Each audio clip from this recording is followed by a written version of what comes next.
Good morning, Your Excellency, Prime Minister, ladies and gentlemen. At the age of 10, I decided that politics was my aspiration and calling. All that was left was the formal route to getting there.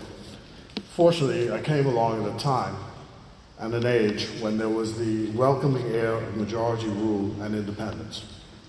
I knew that I could not be Prime Minister, first this or first that, but those roles would be played by others who were first in time or more fit and proper. But the role that my generation and type would play was that of filling in the backspaces, fleshing out the project called Abolition of Slavery, Majority Rule, Uplifting Our African Heritage, and National Independence. Fortunately, again, there were men and women who saw the vision and the need to pass on their examples to the next generation. 7 of them have been declared national heroes of the Commonwealth of the Bahamas, a country that is only 51 years old today. With 2 exceptions, I knew each of them. My message, therefore, is that the project is not done, and we have miles to go before we sleep. I hope that the younger ones looking on today get the message, and they too will pass it on. The 7 people who are considered national heroes of our Commonwealth are Dame Doris Johnson, Sir Lyndon Pinling, Sir Cecil Wallace Whitfield, Sir Roland Simonet, Sir Randall Fox, Sir Milo Butler, and today we add Kate Moss, more popularly known as Poor Black Kate.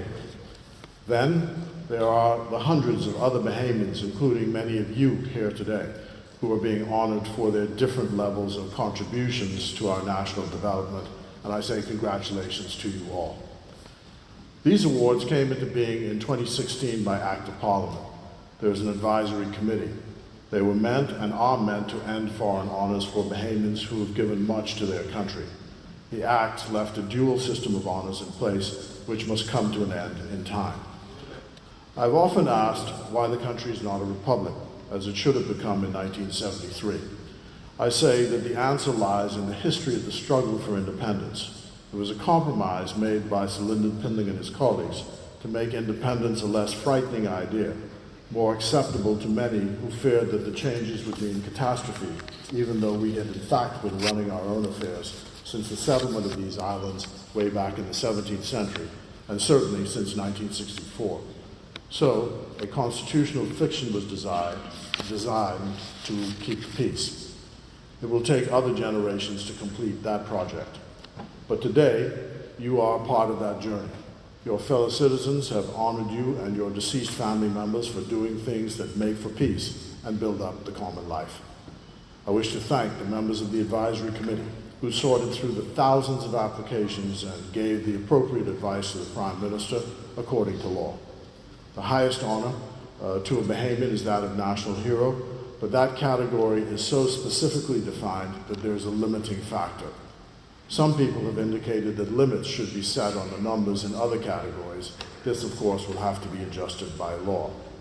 The members of the committee are myself, Shannon Cartwright, Member of Parliament who represents the opposition, Senior Madam Justice Camille Darwell Gomez, Granville Adderley, who is the Senior Commander of the Royal Bahamas Defense Force, Janet McKenzie, Assistant Commissioner of Police, Francis Carey, everybody knows him as Swelly, Assistant, who's the Central Bahamas Representative, Governors Harvey Luthra, Constance McDonald, Attorney at Law in KC, Anita Colley-Desha, who's from Ackland's Crooked Island, Dr. Keith Tinker, A. Maxine Duncombe, who's the Secretariat at the Cabinet Office, Monica Moss, also at the Cabinet Office, Nicole Ferguson Forbes at the Cabinet Office, Permanent Secretary Jack Thompson, Cleome Turner, and Idris Reed, also of Government House.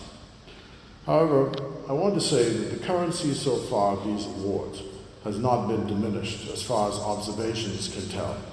The recipients and their families and the community at large seem pleased with them as a recognition of worth to their country. The British limit numbers, and some have suggested that this is a practice to follow to protect the integrity of the awards. But in this national project, we still have a lot of catching up to do, and the demand for the awards exceeds right now the supply. In Malaysia, where the highest award is Tun, or the second highest award is Tan Sri, there is also a limit as well. These matters are going to be considered going forward. However, today, I look forward to this day and the smiles, the tears, the looks of satisfaction, the gratitude on the faces of family and friends and the country at large on what Sir Gerald Cash would have described as this magnificent occasion. I want to mention in particular, and forgive me for calling out these separate names, Dr. Franklin Joaquin. We are soldiers in Loftus Roger's army since 1982 and have bonded in public life since then. I mentioned Bishop Carrington Pinder, who served for a generation in the Foxhole community, where he is admired, and he joins the ranks of Order of the Bahamas, having attained the high office of General Superintendent of St. John's Church, a particular Baptist. And Idris Reed, the permanent secretary and the architect of the actual legislation that governs these awards. Finally, in this regard, I want to mention Reverend Canon Sebastian Campbell, who led the non-governmental organization which was founded by me in 1991, called the National Heroes Committee. It took from 1991 to 2016 to get the job done, and he was relentless in doing so. Those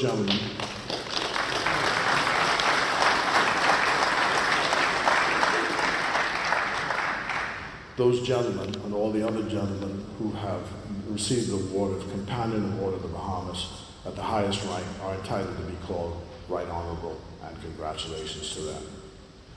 In that regard, I mentioned today my late friend and brother Terence Bethel, who was there all the way, or more politically correct, every step of the way. He's now a blessed memory, as is Maxwell Turner,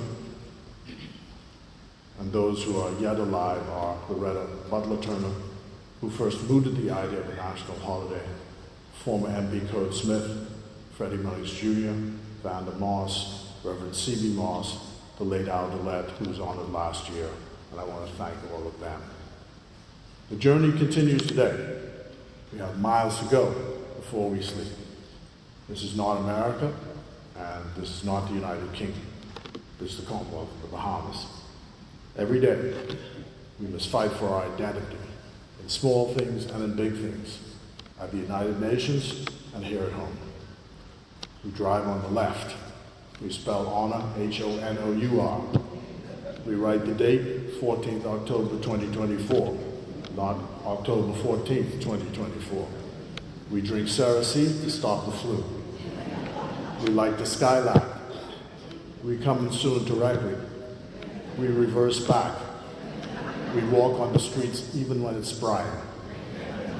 As the late Sir Charles Carter used to say, these are Bahamians. My congratulations to you all. God bless the Commonwealth of the Bahamas.